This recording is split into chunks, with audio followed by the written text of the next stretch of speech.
Atma Namaste and welcome. Today we continue with our Hatha Yoga, potential problems and their solutions. So let us invoke for divine blessing, shall we? Put your hands on your heart, raise it high up. To the Divine Supreme God, Divine Father, Divine Mother, we humbly invoke for your great blessings, your divine light, divine love, divine guidance, help, healing, and protection. Thank you for inner healing. Thank you for physical healing, emotional healing. Thank you for illumination and divine oneness. Thank you for divine guidance, help, and divine protection. We thank you for prosperity and abundance. We thank you. To the crown with gratitude, to the ajna with great respect, to the heart with tremendous love. Go back up, slightly lower, to our beloved and respected teacher, Master Tuakok Sui, Mahaguru Jimailing, all the great ones, all the holy gurus, holy masters, saints, archangels, holy angels, and spiritual helpers, to our soul, to our divine self, we thank you for your great blessings. We thank you. To the crown with gratitude, take a deep breath. To the ajna with great respect, to the heart with tremendous love, we thank you. In full faith, so be it. Okay, welcome. Atma Namaste again. So in part one, we talked about problems encountered during the spiritual practice on Kundalini physical syndrome. All right, if you remember, we went through that in detail right here. So today we'll cover Kundalini emotional and mental syndrome. All right, let's just go through it. So number one, symptoms: irritability and anger, relationship problem, criticalness and intolerance, pride, magnification of negative qualities. All right, what are the causes? Master Choa teaches us emotional and mental adjustment. Another cause is awakening of pent-up negative emotion, over-activation of solar plexus chakra, higher sensitivity, higher mental faculty. All right, let's talk about it. Irritability and anger. So if you look at the causes, we'll just cross-reference. Irritability and anger, emotional and mental adjustment. You see, what we don't realize is two things are happening. Number one, and this is connected to awakening of pent-up negative emotions. So depending on what we have done before, if we haven't done a lot of meditation before, or even if we did, but we're not used to cleansing. You see, one of the biggest benefits of pranic healing is we emphasize cleansing. But some of us who have done other modalities before or have never emphasized cleansing at all, maybe we live a lifestyle where we have a tendency to just hold on to negative emotions and not express it. Over a period of time, this builds up within the system, right? So when he talks about emotional mental adjustment, that adjustment could be when you start doing the meditations, even meditation twin hearts. When you're doing the blessing with your hands, crown, heart, as you bless, so much energy comes down. A lot of the dirty energy are pushed out. But then, initially, there's also displacement. What is displacement? The old energies that are within our system are being slowly displaced and pushed out of the system. So it's just like you have a cup of stale coffee, you pour fresh coffee, eventually the fresh coffee will be the only thing left, but in the meantime it's displacing the old stuff. So as more divine energy comes down, you might say, how could it be so different? In 1 minute I'll be feeling so good, the next minute you start feeling emotionally upset, triggered, like a little, what do you call that, little, what's the word I'm looking for? Yeah, you feel like you're stirred up. He said, that doesn't make sense. I thought I'm supposed to be peaceful. You also notice that you're supposed to be filled with peace and patience and all that stuff, right? But you find yourself snapping at people, like your patience level is very, very thin. So this is a combination of two things. One is what? Stuff is coming out, all right? And the second thing is the adjustment portion. You're not used to having so much energy move through your system. You're used to like this, right? When you take our Hatha Yoga, especially the Kundalini meditation, when you're going in there cleansing all the chakras, removing all the stuff to the surface, including some ancient seeds, sometimes it's a lot for your emotions and your thoughts to handle. So there needs to be an adjustment period. All right? What else? Relationship issue. How is this connected to relationship issue? Relationship issue is not only are you dealing with stuff within yourself, you also have to take into account other people, and two things are happening. Number one, when your energy level rises and they're inside your aura, guess what? It's just like they're partially meditating. So their energy is also being stirred up. So they're like, oh, how come when you're around, I feel, like energy is amplified? Well, guess what? If you do your meditations, they come into your aura. True, your aura is cleaner, but at the same time, as your energy fields merge, it also gets stirred up. Haven't you noticed that you come attend the pranic healing workshop, you do a meditation night, full moon meditation, you take arhatic yoga, you go home or you go to work, some of you experience like, hey, how come everything so speeded up? Like, how come people are irritable? How come little things cause arguments? How come people that are normally calm, when they come in, they get like all rattled? You see, part of it is our fault. Not really fault, but part of the reason is because when you walk in, the energy is being stirred up. You get what I'm saying? So there is an adjustment period, not just for us, but also for them. They're not used to having that much energy. So imagine, before you went to class or meditation, your energy level is about the same or close. Then you go through a weekend of meditation, cleansing, energizing, listening to spiritual teachings, your energy level goes up. Your chakras get bigger, you process more energy, so your aura is stronger, denser, right? Cleaner and stronger. Then, come Monday or Tuesday, whenever you go back home or go back to work, guess what? You're up here, they're still there. The difference is, when you walk into the room, it's just like their chakras suddenly go like that. Everything gets magnified. So the question is, what's the solution? We'll go through it when you get there. Anyway, you get the idea? The key is to understand. Because sometimes you wonder, it doesn't make sense. I had such a good weekend. How come when you go home, how come people don't understand you and they get stirred up? A lot of it is subconscious. They don't know and you don't know. You notice in your case, you feel like you have so much energy, you have so much clarity, right? So that's one. So you're impatient with people. So of course, with your impatience comes out certain words that manifest that impatience, like, hey, what's wrong with you? How come it's taking so long? Like that. A lot of it is an adjustment. So the emotional adjustment is what? One, things get stirred up, things come out. In their case, they come into your aura, things get stirred up. That's the emotional part. What's the mental part? The mental part is sometimes old thoughts and emotions that you have about other people also come to the surface. If they don't completely go out of the aura, guess what happens? Sometimes you look at the person you are partially critical about them before. You notice after meditating, you're more critical, especially if the meditations you've been doing are very yang, meditation, the blue pearl. The energy is like this, instead of twin hearts meditation. So what happens? Sometimes you look at a person, you go, number one, you see things so clearly. Number two, old stuff come to the surface, so you have a tendency to be more critical of them. Better watch out. You get my point? So these things happen. What else? So that's C, symptoms, criticalness, and intolerance. You used to be patient. And you say, wait, that doesn't make sense. When I meditate, I'm supposed to be more peaceful and more understanding. How come I'm less patient with them? It's because things come up. All right? What else? One of the causes is overactivation of the solar plexus chakra. You have to realize when energy pours into your chakras, all the chakras get activated. So when you started the meditation, all right, when you first come into arhatic yoga, let's say your chakras are a certain size, and with most people, if you live a regular busy life, the solar plexus has a tendency to be big, right? So if there's already stress energy, if you don't do the proper cleansing during this class, you don't do your proper meditation, twin hearts to make the heart bigger, the solar plexus has a tendency to be bigger. So, for example, heart is like this, solar plexus is like that. As you know, the heart chakra is the chakra of patience. That's why when a woman gets pregnant, one of the things that you will notice with them is the heart chakra enlarges. That accounts for a lot of you who are mothers. You notice when you were pregnant, people always say, hey, when you got pregnant, I noticed being around you, you have this glow about you. That is because the heart chakra being activated. Well, guess what? That heart chakra being activated is not just for you to glow in the dark with your big heart chakra. That bigger heart chakra is also to prepare you for motherhood. The heart chakra is also the chakra of patience and tolerance. You with me so far? So when you go back to what we're saying, when you enter the spiritual path, if you don't do enough meditation twin hearts, the heart chakra is not sufficiently stretched and activated. Guess what? When you do intense meditation, when all the chakras get activated, and then you started with the solar plexus already big, it gets even bigger.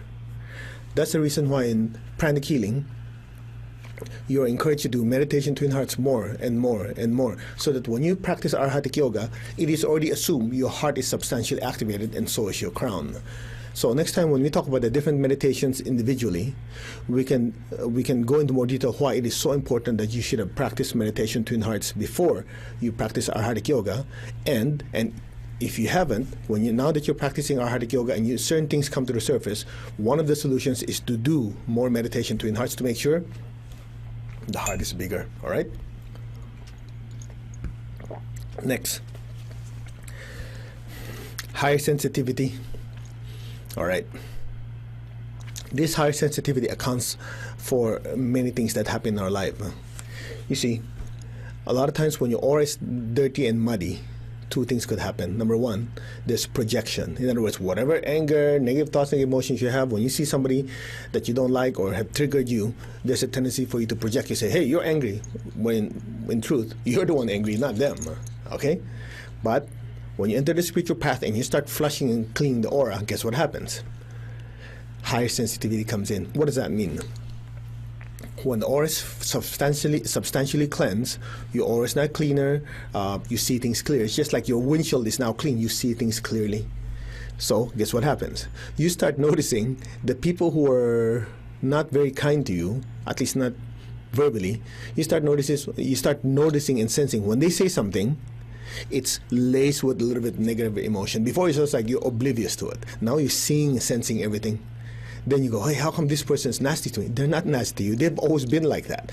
The problem is you're now sensing all the little details. You go, when somebody says yes, you go, do you really mean yes? Or you're just saying it because you want to make me happy? I sense that it's not a real yes. Before, you take it at face value. You get what I'm saying? So that comes into play. Very, very important to realize, first and foremost, that what? When you enter the spiritual path, when the aura gets clean, when your vibration goes up, when you start seeing the difference or sensing the difference between your vibration and theirs, you have a tendency to be more sensitive.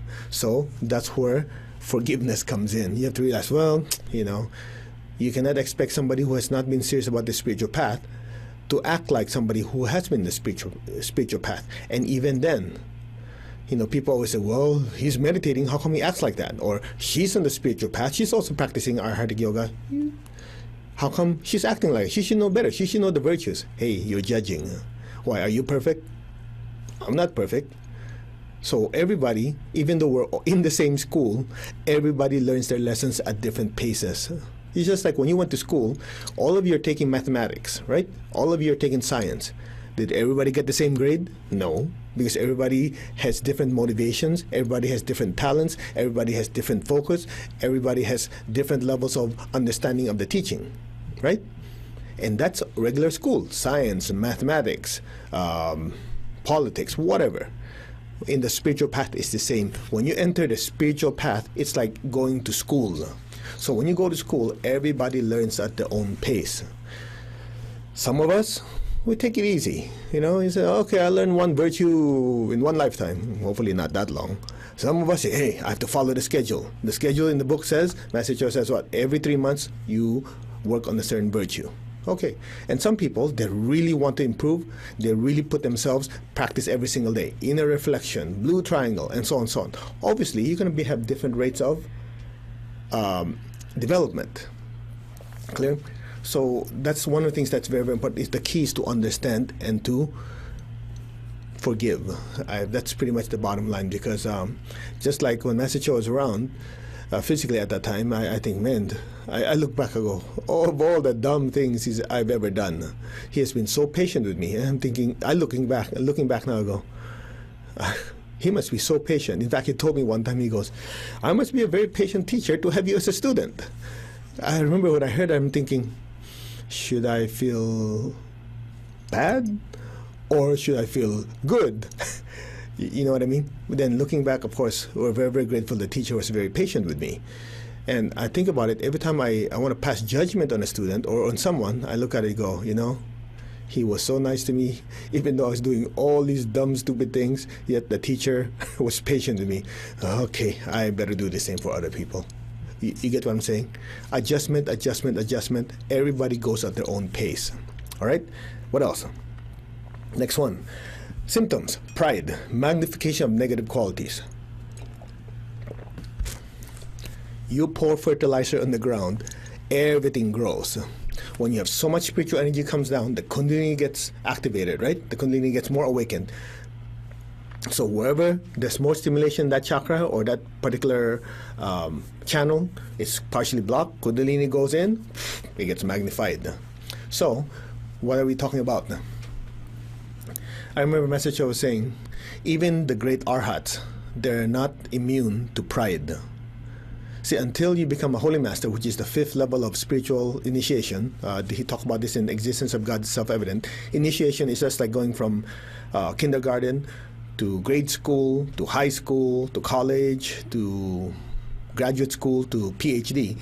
Just as you do this in school, guess what? On the spiritual path, we'll also go to that, but it's the soul that goes through those. All right?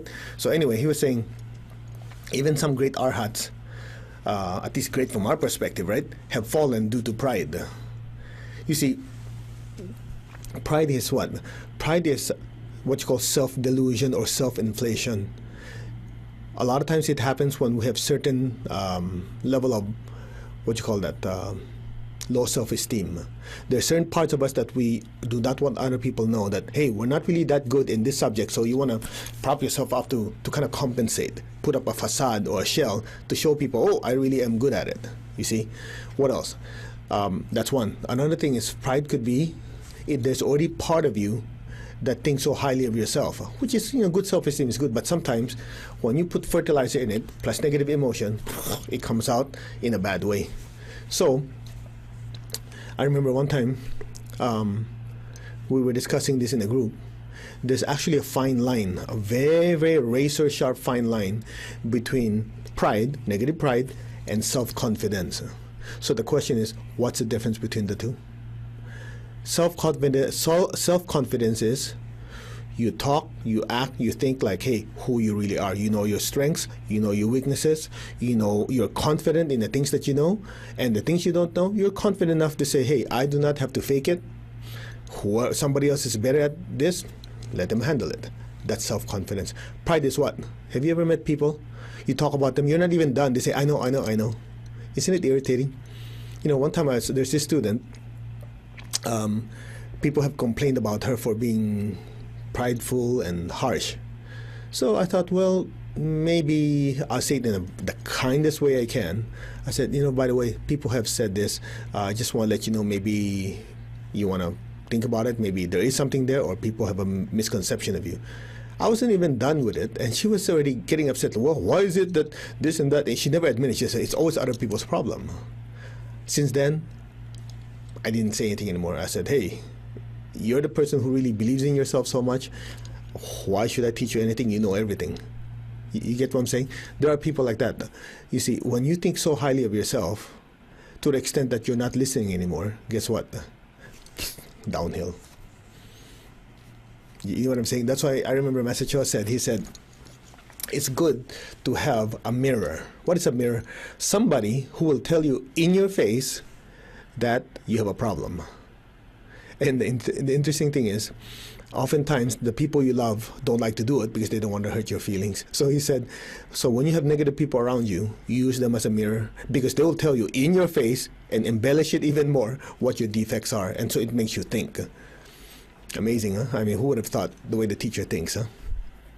Anyway, so pride is something that all of us have to work with. And the interesting part is, there's even glamour or pride of showing people you don't have pride. Could you imagine? I don't have pride. I'm the humblest person in the world. Yeah, right.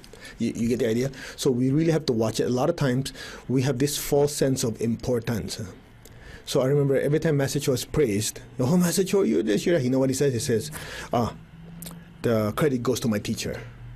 Or he would say, oh, I'm just a divine servant. You see, it's very, very important that the bigger you get, right, your aura, your chakra, you higher your stature, the more you have to watch out for this, because it's so easy to fall. I mean, we'll talk about this when we go to the other virtues, but I remember a message on many times, when your head gets big, like a balloon, what do? Many times he has popped my head, my balloon, because I didn't realize it was happening. So the teacher has to look at me and say, look, hey, your head's getting big. So at that point, when the teacher tells you, you feel humiliated, then you think about it, hey, the teacher loves me enough to tell me in my face. Clear? So pride is something that we really have to watch out for. No one is immune. No one is immune.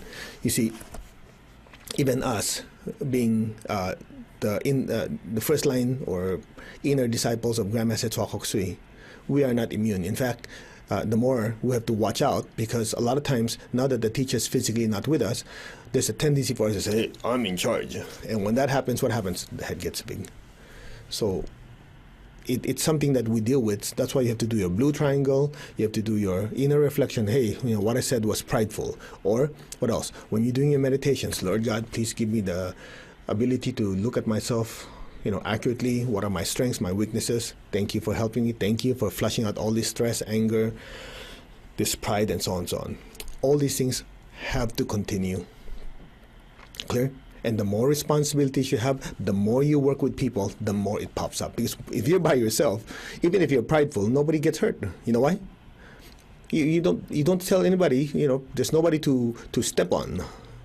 But when you're working with people, a lot of times you want to feel like you're so good and everything, so you step on people subconsciously with your words and your actions to kind of prop yourself up. You see what I'm saying? So watch out for that. All right? Now, of course, what are the causes of it? We already talked about it before. It could be what? Overstimulation or stimulation of old pent-up tendencies coming up to the surface. That's one. Old insecurities coming to the surface. What else? Higher mental faculty. We've seen this with some students.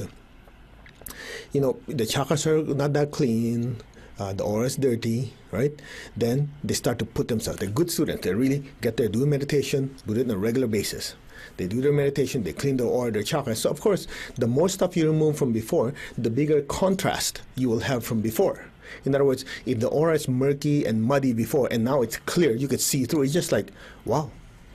Just instead of cloudy water, you have clear water. You can see all the way to the bottom, as they say in India. So what happens? So a lot of times, when you look at situations, either at work or at home, what used to take you a long time to figure out, here, you understand, you see clearly. Then you add on top of it, when you do your meditation blue pearl, there's a stronger energy coming down, intuition. You see things even clearer. Guess what happens? You start to feel, hey, I'm so good, I'm so smart. So what happens? You add that with a little bit of pride, that's already a seed in there. You see what I'm saying? So really have to watch out for. So let's talk about solutions so far. Sorry, we've been talking about problems, but the important thing is to really understand why and what's going on. You know what I mean? What are the principles? What's the mechanism? Now let's talk about the solution or the application of this teaching. Number one, obviously, is pranic psychotherapy. Use electric violet, disintegrate all these negative thoughts, negative emotion, this pride. All these are just energies. No matter how angry, how upset you are, how much self-delusion, self-anger, whatever you have, all of us, we have it in some degree. These are just energies in the chakras. So you do pranic psychotherapy, you use a crystal if you like, or you do self-healing. Now, it's a good idea to always have somebody around you. Make sure that you're part of an Arhata Yoga group, that you can talk to people. And when you need help, you say, hey, I really need some solar plexus cleansing. So don't wait for things to explode. You see what I'm saying? Don't wait for things to explode. Ask them, could you help me with this? I'm dealing with this. Could you do some healing? And so on, so on. Right? Now, by the way, this pranic psychotherapy, it's not only for you. Let's talk about it. If you notice it's causing issues and problems at home, remember, your aura gets bigger, your stuff gets magnified, even the people at home or at work. So if there are specific people that you work with on a regular basis, and you notice and you see a pattern, every time you do your spiritual practice, good meditation, intense meditation, they get stirred up, well, guess what? Do pranic psychotherapy on them. If you notice they're getting irritated, well, it's partially our fault, right? So you do healing on them, cleanse them, to disintegrate negative thoughts, negative emotion, to create harmony. And when you do meditation, Twin Hearts, bless them with love. All right? Let's continue. Character building. This is part of what we talked about before. That's why Master Cho gave us a schedule or a certain timeline that we need to accomplish certain things. So you have loving kindness, non-injury, right? Generosity, non-stealing, constancy of aim and effort, and non-laziness. What's the next one? Accurate perception, correct expression, moderation, and non-excessiveness. Remember those virtues? All right. So,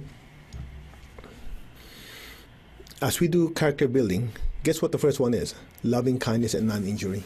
Why loving kindness, non-injury? When you have all this energy, this clarity of mind, lots of power, the drive and all that, you want to make sure the heart chakra is sufficiently strong so people don't get hurt. What else? As we're going through this adjustment period, for us and for them, it's very important to practice loving kindness, so in our quest to become one with God and spiritually develop, less people get hurt. Because the more activated the heart, the more careful we are in our words, our actions, even our thoughts, so people don't get hurt. All right? What else? So character building, and then from there, the other virtues. What is another solution? C, temporarily stop practicing until condition stabilizes. A lot of people don't realize this. If the train is going so fast and you can't keep up, what's the obvious thing to do? Slow down the train, right? In other words, your chakras are spinning very quickly, so much energy comes on, things are getting stirred up, right? And the next few topics on the Kundalini syndrome, we'll talk about karmic syndrome, right? Things like that. So what do? Cut down on your meditations temporarily. In other words, slow the train down. So temporarily cut out Arhatic Dhyan, Kundalini meditation, meditation the Blue Pearl, right? Keep meditation Twin Hearts. Why? Meditation Twin Hearts activates the heart, the crown, divine energy comes down. A big part of meditation is blessing, so you generate good karma, right? Because as you activate the heart to bless the earth, what's happening? You generate good karma, the heart chakra is getting activated, so the loving kindness aspect is being awakened, plus you generate good karma. So everything in one package. So when things get too difficult for some of you, first thing you do, what? Cut down all the meditations, retain meditation Twin Hearts, do character building, do the blue triangle, do the inner reflection, disintegrate these negative tendencies, go through it step by step. And then when things calm down, then you add one meditation at a time. Don't just say, oh, everything's quiet, dump all three meditations on top of meditation Twin Hearts. Then what do? It's just like stepping on the gas again, it takes off. You hope nothing else is there. You get what I'm saying? So you add one more. You say, okay, after meditation Twin Hearts, things are quiet. Let me add Kundalini meditation to further clean the chakras. Then add meditation the Blue Pearl. Then increase awareness, Arhatic Dhyan, and so on and so on. Clear? I hope that helps. So this thing with Kundalini emotion mental syndrome is something that all of us go through in some level. The key is we have a great teacher that actually spells it out clearly. These are the things that could happen, so this is the way to fix it. That way you can continue your spiritual practice and still have a sane life. You see, a lot of people, they enter the spiritual path, it's almost like they have to go live in a cave in the Himalayas.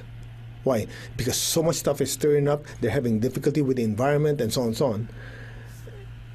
For them, it's just like, why is the spiritual path just a struggle?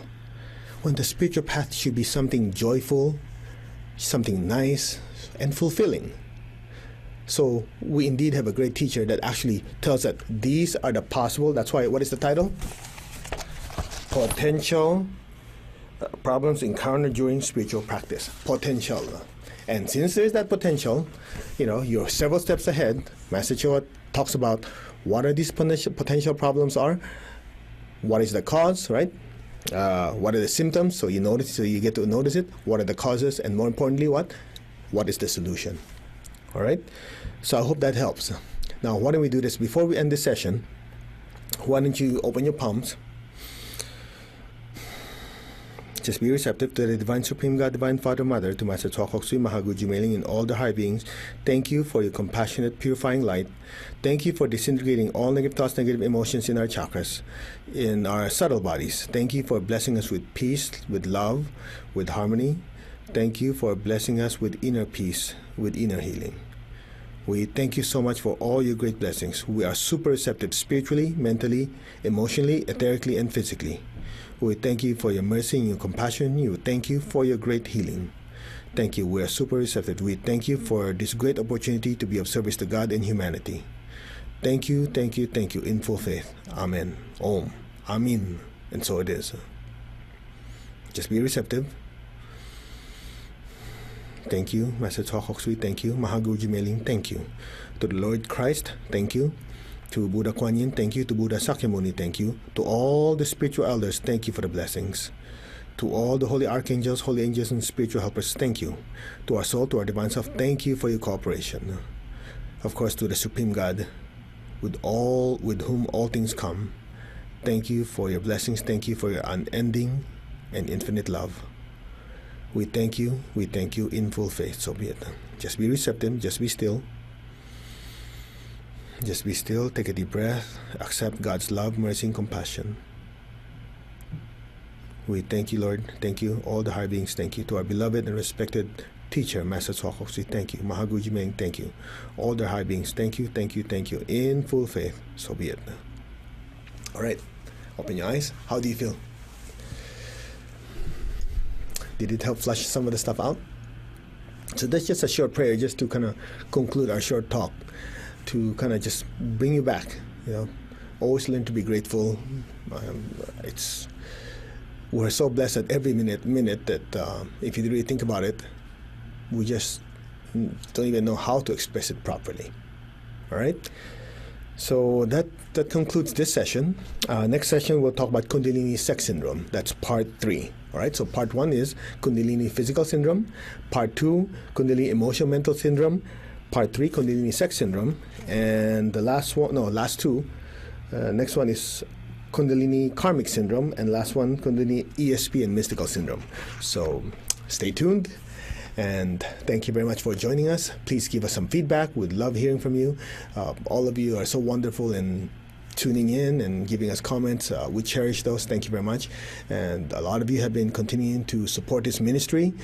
We'd like to keep it free, so thank you very much. May God bless you for your generosity. And I think that's pretty much it. So let's give thanks, shall we? Officially, at least. To the Divine Supreme God, Divine Father, Divine Mother, we thank you for your great, great blessings, your divine light, divine love, divine guidance, help, healing, and divine protection. Lord God, we thank you for all the immense blessings. We thank you with gratitude, with respect, with love. We thank you. To Master Chokoksui, to Mahaguruji Meling, all the great ones, all the holy gurus, holy master saints, archangels, holy angels, and spiritual helpers, we thank you. Thank you for immense blessings to our soul, to our divine self. Thank you. Thank you in full faith. So be it. With gratitude, with great respect, with tremendous love, we thank you in full faith. Okay? So I think that's it. Thank you very much, and we look forward to sharing more with you. May God and Guru's blessing be with all of you, your loved ones, and your families. Okay? Take care. Be with you next time. Take care. Bye.